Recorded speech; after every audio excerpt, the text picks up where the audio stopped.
Bom dia, feliz sábado a todos vocês. Que bom estarmos juntos para continuarmos com a nossa série Canções da Vida. A cada sábado temos entoado as canções que Deus tem nos dado. E hoje nós vamos refletir em mais um dos salmos da Bíblia, Canção de Fidelidade. O nosso salmo de reflexão essa manhã é o Salmo 119. Portanto,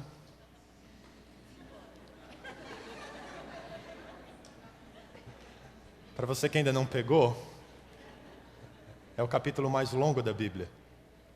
176 versos tem o Salmo 119.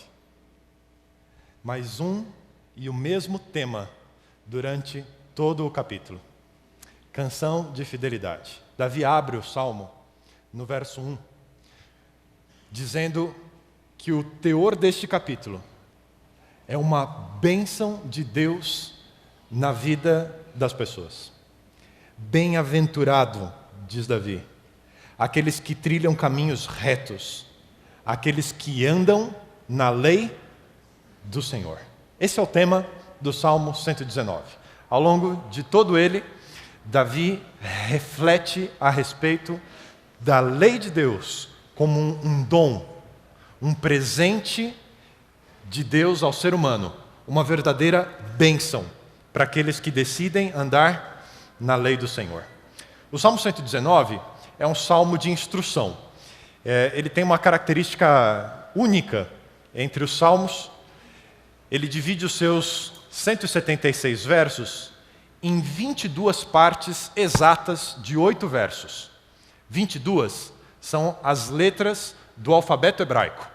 Cada conjunto de 8 versos inicia-se sempre com a mesma letra em hebraico. Por exemplo, dos versos 1 até o verso 8, em hebraico, todos os versos iniciam com Aleph, a primeira letra do alfabeto hebraico. E assim por diante, todas as seções. Era um salmo de instrução. As crianças, ao estudarem, estudavam através da palavra de Deus, estudavam através da compreensão da lei de Deus.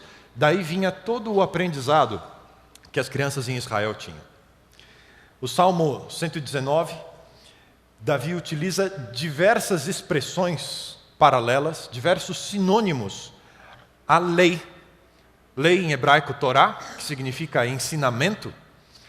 Davi utiliza diversas outras expressões para, de forma poética, ampliar o conceito da lei do Senhor. E há um salmo irmão do Salmo 119, é o Salmo 19.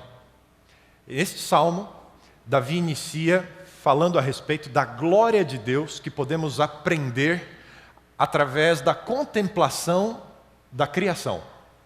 Você conhece o salmo? É um salmo lindo, onde Davi diz que Deus pôs ordem, né, no ciclo dos astros e toda a grandeza da criação, os céus declaram a glória de Deus.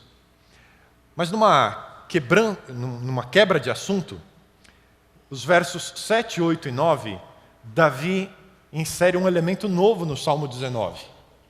Ele começa a mostrar a grandeza da glória de Deus, não apenas na criação, mas na lei de Deus, que forma um caráter perfeito no homem. É no caráter perfeito que está a grandeza da glória de Deus, maior ainda do que a presente na sua criação. O fato de Deus nos orientar, nos ensinar, nos transformar. E Davi usa também, em apenas 3 versos, o verso 7, 8 e 9, pelo menos 6 expressões em paralelo para a lei. E Davi usa aqui uma estrutura. Ele dá o substantivo para a lei, a natureza da lei e os efeitos disso no homem. A lista fica mais ou menos assim. A lei de Deus, no verso 7, tem uma natureza perfeita e ela restaura o homem. O testemunho de Deus, um outro nome para a lei, a sua natureza é de fidelidade e os seus efeitos trazem sabedoria ao homem. Os preceitos de Deus têm uma natureza reta e os efeitos destes preceitos trazem alegria ao homem. O mandamento de Deus é de natureza pura e traz luz a vida do homem. O temor do Senhor é de natureza clara, límpida, e os seus efeitos duram para sempre. E finalmente, no verso 9, os juízos de Deus, o padrão de julgamento de Deus, os valores de Deus, são de natureza verdadeira e o resultado disso no homem é justiça. Para Davi, o tema da lei de Deus é central na sua própria experiência. Talvez no ápice das suas declarações a respeito da lei de Deus no Salmo 119, Davi, no verso 97, declara: ó, quanto amo a tua lei, nela medito o dia todo. Você percebe a progressão de Davi? E durante todo o Salmo, ele só fala a respeito desse assunto. O valor da lei de Deus e quanto ele preza por essa lei, quanto Davi a ama. E é interessante essa expressão de Davi, o amor pelos mandamentos, porque os mandamentos só fazem sentido se há amor. Paulo também relaciona esses dois conceitos, lei e amor. Em Romanos capítulo 13, verso 10, Paulo escreve o seguinte: o amor não faz mal ao próximo, de sorte que o cumprimento da lei é o amor. Lei e amor. O próprio Jesus, ao resumir a lei, diz: o primeiro grande mandamento é este: amarás ao Senhor teu Deus, toda a tua alma, toda a tua força, todo o teu entendimento. E o segundo, semelhante a este, é: amarás o teu próximo como a ti mesmo. É no amor que encontramos o verdadeiro sentido da lei e dos mandamentos de Deus. Não é simplesmente um Deus que legisla por capricho, que diz: faça isso porque aí eu vou ficar feliz, e nos dá uma tarefa difícil. Eu me lembro, meu professor de filosofia, depois que ele entregou a prova final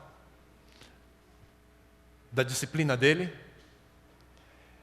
pediu que todos os alunos virassem ao mesmo tempo a folha, sentou na cadeira e começou a dar risada.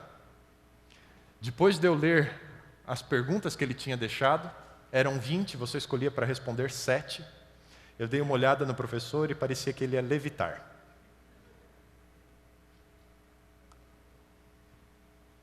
Deus não é assim. Aquilo que Ele nos pede, as orientações que Ele nos dá, só são mais bem compreendidas por nós quando encontramos o amor de Deus expresso em cada uma das suas orientações e dos princípios que Ele nos deixa ao longo da Bíblia. Bem, se Davi tem esse relacionamento com a lei de Deus, com os mandamentos de Deus, por que esse tema é tão difícil de ser tratado dentro do cristianismo? Por que cristãos em todos os lugares têm dificuldades com o tema da lei de Deus e complicam todo o tema da salvação pela graça por causa da lei de Deus? Porque se a lei é uma bênção, e nas palavras de Paulo, o mandamento é santo, justo e bom, por que isso complica tanto o nosso relacionamento com a graça? E a gente, para defender a graça de Deus, a gente precisa acabar com os mandamentos. Na verdade, há um problema aí. E eu tenho percebido na minha experiência como pastor, e na verdade eu já via isso um pouco antes de ser pastor também, eu mesmo experimentei essa situação, e cá entre nós eu sou pastor há 8 anos, e fui membro de igreja sem ser pastor por 30. Então eu sou mais membro de igreja do que pastor.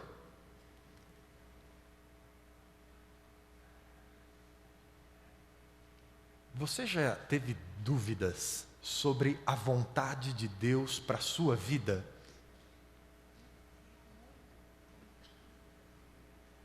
E eu tenho percebido isso na minha experiência como pastor. Muitas pessoas chegam para mim e perguntam: pastor, estou com um problema, preciso de ajuda. O que é que o senhor acha dessa situação? O que devo fazer? E me dá pânico quando eu ouço essa pergunta. Porque eu percebo que corro o risco de me tornar a consciência da pessoa. E se tem algo que é inviolável, é a consciência do ser humano. Afinal de contas, se eu disser, faça isso, sim, você deve fazer isso, vão dizer, o pastor deixou. E se eu disser não, ele vai falar, você acredita que o pastor disse não? E inúmeras pessoas nessa conversa dizem assim, pastor, é que Deus está demorando para me responder, por isso eu vim falar com o senhor, mas é que eu já pedi até sinal para Deus. Até sinal para Deus eu já pedi. Se namoro aquele rapaz ou aquela moça, quero saber se é esse ou se não é esse. E aí vem toda aquela herança de Gideão, né? Molha barbante, seca barbante, é um negócio assim, criativo.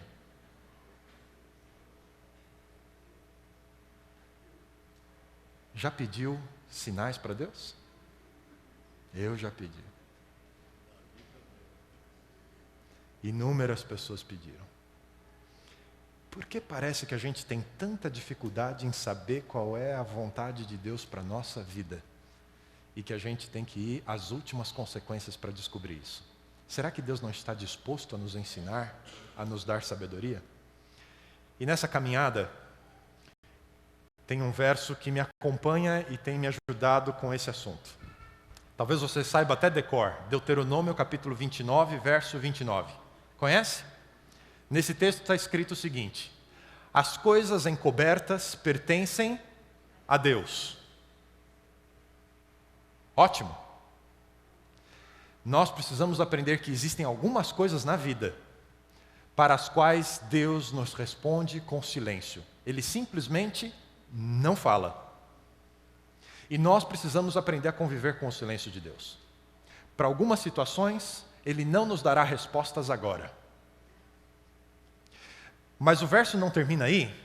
As coisas encobertas pertencem a Deus, mas as coisas reveladas pertencem a nós e aos nossos filhos. Portanto, aquilo que Deus já revelou, aquilo que Deus nos deixou como herança de conselho e sabedoria, devem ser apropriados por nós e também por quem? Pelos nossos filhos. Nós precisamos saber o que Deus nos disse, o que Ele nos revelou. Porque aquilo que precisamos saber para conduzir a nossa vida, Deus já nos deu. Mas aí eu faço uma reflexão.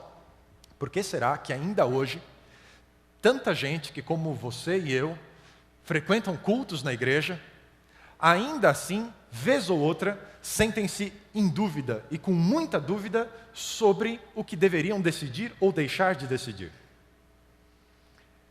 Pelo menos 3 problemas acontecem com os cristãos. Pelo menos 3 problemas. Nós vivemos hoje numa geração biblicamente ignorante. Apesar de cristãos, apesar da ampla difusão da Bíblia, apesar de a Bíblia ser o livro mais vendido de todos os tempos, poucos de nós sabemos bem o que contém as páginas desse livro. Há um instituto de pesquisa nos Estados Unidos, encomendou uma série de entrevistas, e 2 autores, James Patterson e Peter Kim, escreveram o resultado desta abrangente pesquisa num livro em inglês chamado The Day America Told the Truth. Tradução livre, o dia em que os americanos disseram a verdade, sobre eles mesmos. O resultado dessa pesquisa são 10 mandamentos. Porque a conclusão que os pesquisadores chegaram é que os cristãos norte-americanos, apesar de professarem crer em Deus, têm o seu próprio código moral e desconhecem o código moral de Deus, de qual é o plano e a vontade de Deus para a vida de seus filhos. Surpreenda-se. Número 1 dos primeiros mandamentos dos cristãos norte-americanos. Essa pesquisa não foi encomendada pela Igreja Adventista, tá bem? Número 1, com 77% de aprovação para esse mandamento, não vejo razão para preservar o sábado. Número 2, eu roubaria daqueles que realmente não sentiriam falta, 74%. Estamos falando do código moral dos cristãos norte-americanos em entrevista. Eu minto quando me é conveniente, desde que não cause qualquer dano real. Se eu não me envolver em nenhum problema ou não prejudicar diretamente alguém, eu minto e omito. 64% das pessoas. Quarto lugar, eu bebo e dirijo se sinto que posso lidar com a situação. Afinal de contas, eu conheço o meu limite, 56% das pessoas. Próximo, eu trairia meu cônjuge, afinal de contas, dada a oportunidade, ele ou ela faria o mesmo, 53% das pessoas. Eu procrastinaria no trabalho, ou seja, não faria absolutamente nada em um dia inteirinho em cada 5. É o procedimento padrão, 50% das pessoas. Em sétimo lugar, eu usaria drogas por lazer. 41% dos cristãos norte-americanos que responderam à pesquisa. Em oitavo lugar, eu sonegaria impostos, pelo menos até um certo ponto, 30%.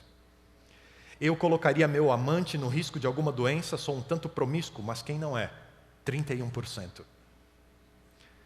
Tecnicamente, em décimo lugar, posso ter cometido estupro contra minha namorada, mas sei que ela queria, baseado em 20% de denúncias de namoradas que sentiram-se estupradas pelos seus namorados. Para onde os cristãos estão caminhando? Gente que vai às igrejas, gente que canta, gente que ora, gente que pronuncia o nome de Jesus, mas tem dúvidas tremendas sobre como deveriam conduzir as suas vidas, o que Deus tenha a dizer a respeito delas. Um outro grupo de pesquisadores, George Barna e James McKay, escreveram um documento, Vital Signs, Sinais Vitais, e uma conclusão que eles chegaram é que cristãos e não cristãos responderam praticamente da mesma forma quando questionados sobre ambição, hedonismo e racismo. Não há diferenças entre cristãos e não cristãos no código de conduta moral, aquilo que imaginam Deus tenha ou não a dizer a respeito deles. Por que esses problemas? As coisas reveladas pertencem a nós e aos nossos filhos. Em algum momento, descuidamos da formação cristã na família e também na igreja. Por exemplo, inúmeros cristãos têm dúvidas a respeito da validade do Antigo Testamento. É uma ideia muito clara para alguns que Antigo Testamento é sinônimo de lei e Novo Testamento sinônimo de graça. E como nós, cristãos, fomos salvos pela graça e não pela lei, não faz nenhuma diferença saber ou não o que diz o Antigo Testamento. Queremos Jesus. Eu preciso corrigir essa ideia. Lei está ligado àquilo que Deus diz é o melhor caminho para cada um de nós. Escolhas baseadas em princípios que trarão os melhores resultados. As leis de Deus estão presentes ao longo de toda a Bíblia.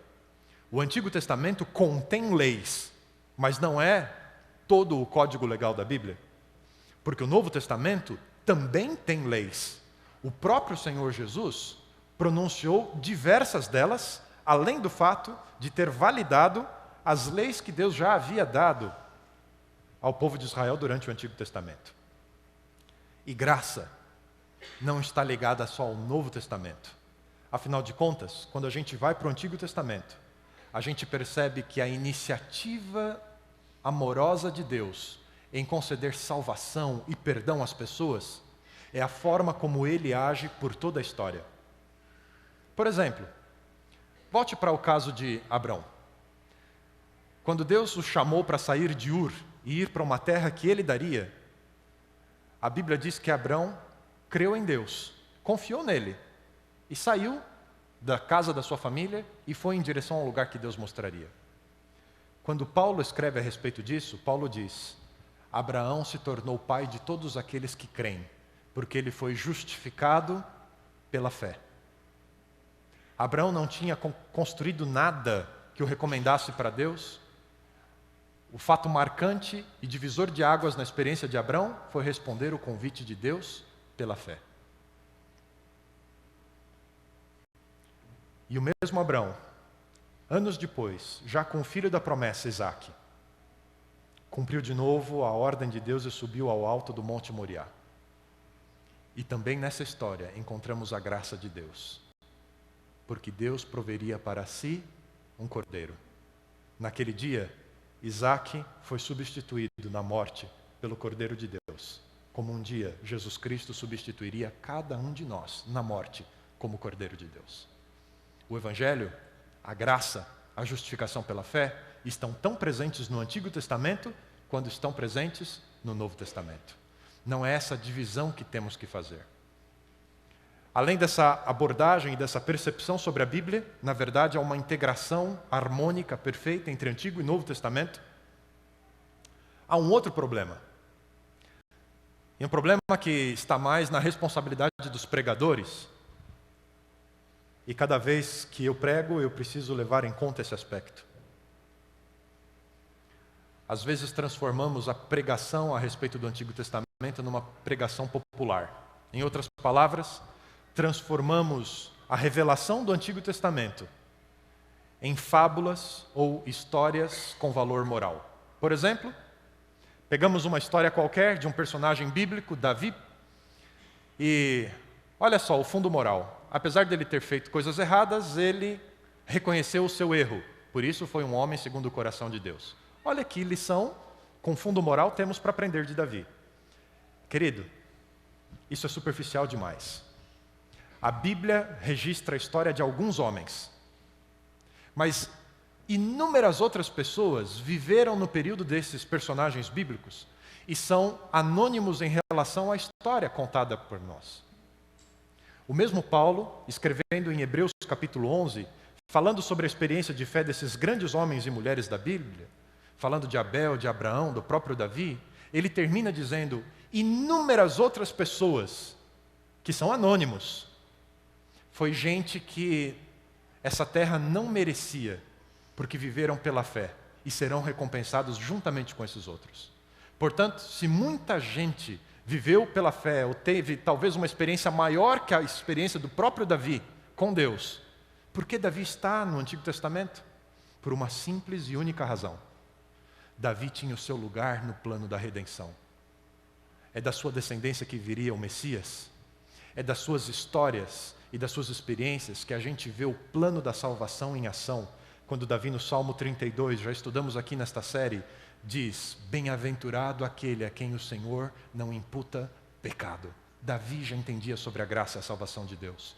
É porque o plano da salvação está claro para ele, porque todo o plano da redenção se desenrola na história de Davi, que a gente olha para o Antigo Testamento e a gente é instruído pela graça de Deus, instruído pelo amor de Deus. Precisamos ir até a Bíblia e nos apropriarmos de tudo, porque tudo é relevante para a nossa formação espiritual.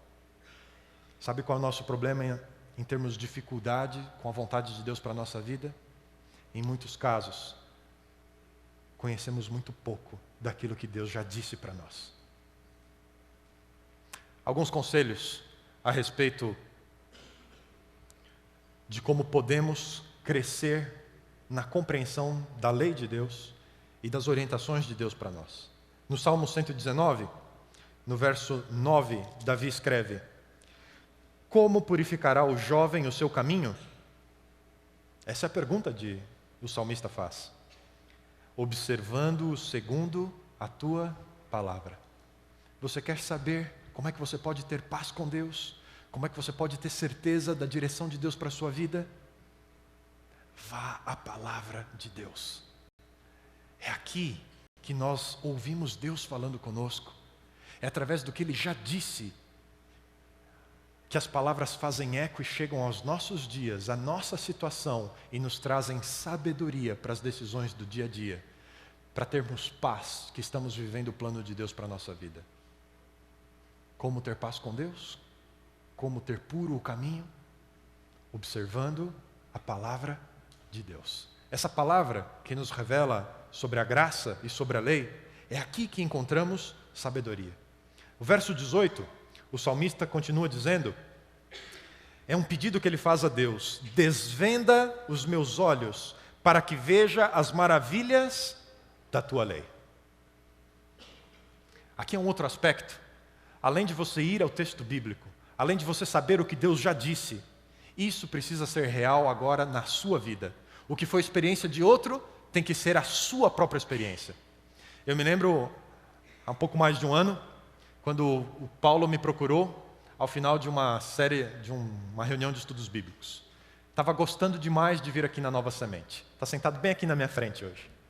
A Júlia tinha vindo para cá, a convite de amigos da escola, a mãe veio, gostou, depois convidou o pai e o Paulo veio. E porque já tinha uma abertura para o cristianismo, já tinham participado de outras igrejas, o Paulo aproveitou para participar do programa Começos, nossos encontros para estudar a Bíblia. E fomos vendo diversos assuntos, como vocês que participam dessas classes têm estudado também. E um dia depois que estudamos a respeito do sábado, eu me lembro Paulo vindo falar para mim: pastor, estou gostando muito dos estudos, estou entendendo um monte de coisas novas, mas tem um problema. O meu trabalho não me permite parar no sábado. Até entendi que Deus está recomendando isso, mas como é que isso se aplica para mim? Eu sou cabeleireiro. Meu maior número de clientes eu atendo no sábado, eu tenho um bom retorno financeiro para isso, e eu preciso assumir a minha responsabilidade com a minha família. Como é que eu posso observar o sábado, se é o que Deus está dizendo? E como é que eu administro essas outras questões na minha vida?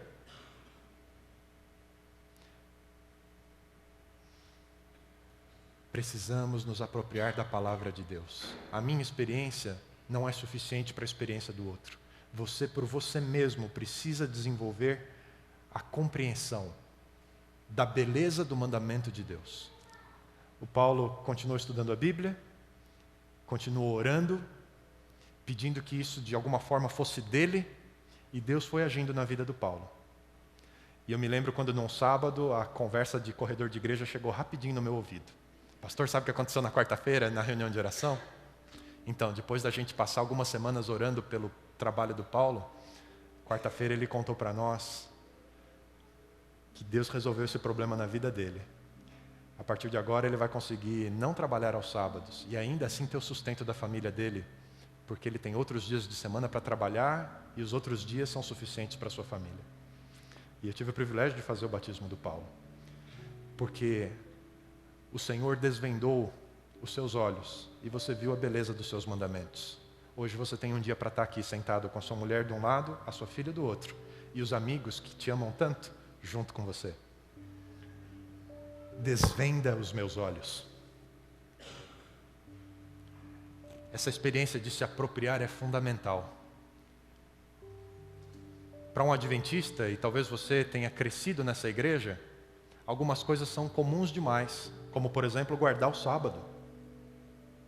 A maior tentação que nós, crianças adventistas, tínhamos era quando o vendedor de sorvete passava na rua de casa sábado à tarde. Muito diferente da experiência do Paulo. Completamente diferente. E a gente ainda ficava naquela disputa, né? É errado comprar sorvete sábado à tarde? E tinha uns que iam mais longe. Não, é errado sentir vontade de sorvete sábado à tarde. Afinal de contas, se você tiver vontade, é melhor comprar, você já pecou mesmo. Percebam como os universos são completamente diferentes? Você precisa se apropriar da palavra de Deus. Salmo 119, verso 105, um outro conselho de Davi, para que a lei de Deus seja o objeto da bênção dele na sua vida. Lâmpada para os meus pés é a tua palavra e luz para o meu caminho. Quando eu era criança, eu gostava muito da nossa viagem de fim de ano. A gente saía daqui de São Paulo, ia visitar a família do meu pai no interior do Rio Grande do Sul, lá no meio da fazenda. Os tios, alguns ainda eram colonos, e a gente ia para lá. Era uma delícia, sabe por quê? Aventura. Quando o sol se punha, acabava a luz, não tinha energia elétrica lá no meio da fazenda. Isso eu estou falando de 1980. E a gente tinha um acessório indispensável para a viagem. Todo ano a gente comprava uma, porque só durava as férias mesmo. Era a lanterninha da Evered. Porque quando anoitecia a gente queria ir na casa de um primo, na casa de outro, e a diversão era andar na rua com tudo escuro, diferente do que era aqui em São Paulo. Mas eu me lembro que o meu primo, quando saía com a gente, ele não levava uma lanterna, ele levava um lampião. E aí eu percebi a diferença entre os dois. Porque a lanterna, ela era muito boa para você jogar o facho adiante, uma luz para o caminho, para saber a direção, qual o melhor rumo, enxergar mais longe. Mas ela é péssima para te mostrar onde é que você vai pôr o pé, porque afinal de contas lá era terra, pedra, buraco, não tinha asfalto, não tinha caminho plano. E a nossa vida é meio assim, né? Não é um caminho plano o tempo todo. E o lampião era muito melhor do que a lanterna. Lâmpada para os pés. A gente via num raio mais longe, sabia como andar em segurança. A palavra de Deus é essa luz poderosa, que indica para nós o caminho. Falta propósito na sua vida? Você quer saber qual é o sonho de Deus, o grande sonho de Deus para a sua vida? Chama-se salvação. Ele quer passar a eternidade com você. Ele quer te fazer chegar num lugar perfeito, porque esse não é o lugar perfeito. E isso, essa compreensão, só encontramos na palavra de Deus. Você quer saber que decisões você precisa tomar no seu dia a dia? Saber qual é o plano A de Deus, para não errar em nenhum momento? A palavra de Deus também nos diz o que é bom, o que é essencial para o dia a dia, para sermos melhores pessoas, para termos mais felicidade e realização. A palavra de Deus. E o meu convite para você hoje, não perca tempo. Aqui, nesse livro, está tudo o que Deus sonhou para mim e para você. Está em dúvida? Gaste mais tempo com isso aqui. Não sente prazer ainda na lei de Deus? Aprenda a viver essa lei. Faça disso a sua própria experiência. E eu tenho certeza, você vai ouvir Deus falando com você, como esses homens e mulheres ouviram Deus falando com eles. É nos momentos a sós com a palavra de Deus que o caminho dele volta a fazer sentido para mim e para você. Que a nossa visão se amplia e a gente entende direitinho o que Deus espera para mim e para você. Essa manhã eu queria convidar você para cantarmos juntos esta canção que temos cantado a cada sábado. A canção da vida. A canção de um pai que nos ama e que tem nos dado os seus sonhos e os seus planos para nós. Se aproprie disso. Receba de Deus a força que você precisa para conduzir a sua vida em caminhos melhores. E com certeza, você vai se sentir pleno caminhando ao lado de Deus. Canta com a gente?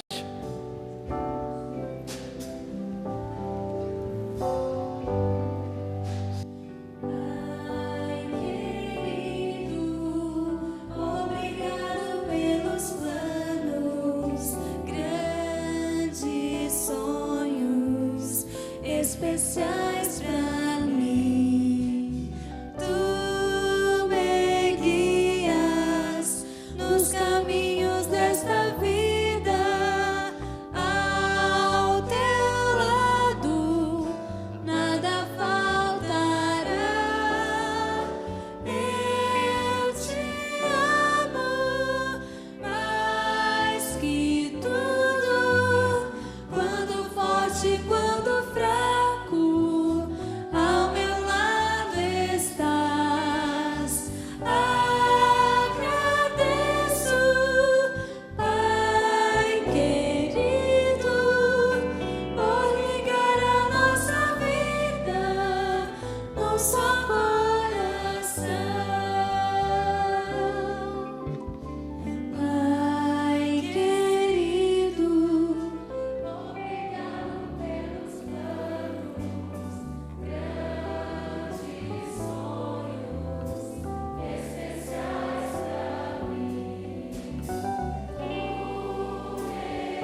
Jesus inúmeras vezes foi procurado para aconselhamento.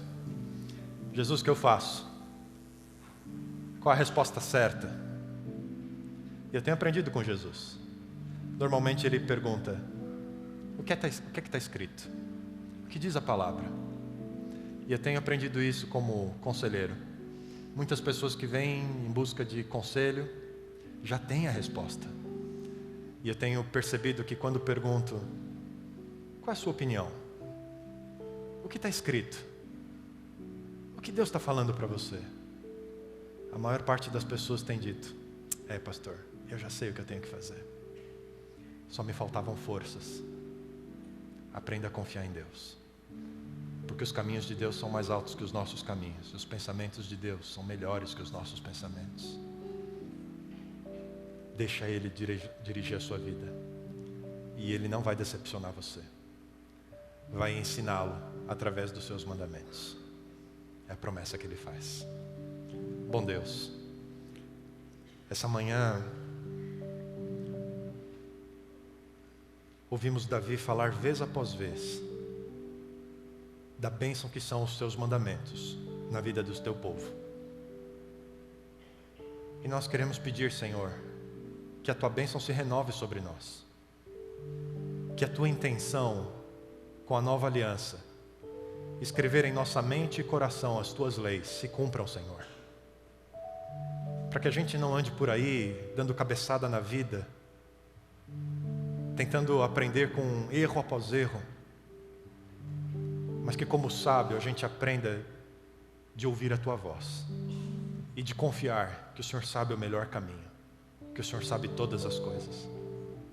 Portanto, bom Deus, pedimos juntos nessa oração que te fazemos: instrui-nos no teu caminho, ensina-nos na tua lei. É o pedido que fazemos em nome daquele que morreu para nos trazer salvação e nos ensinar o que é certo, Cristo Jesus, o teu justo, a nossa justiça. Amém. Deus abençoe você e que essa seja uma semana nova de aprendizado ao lado do Senhor. E desejo a bênção de Deus, da direção de Deus, a pessoa que está aí com você hoje.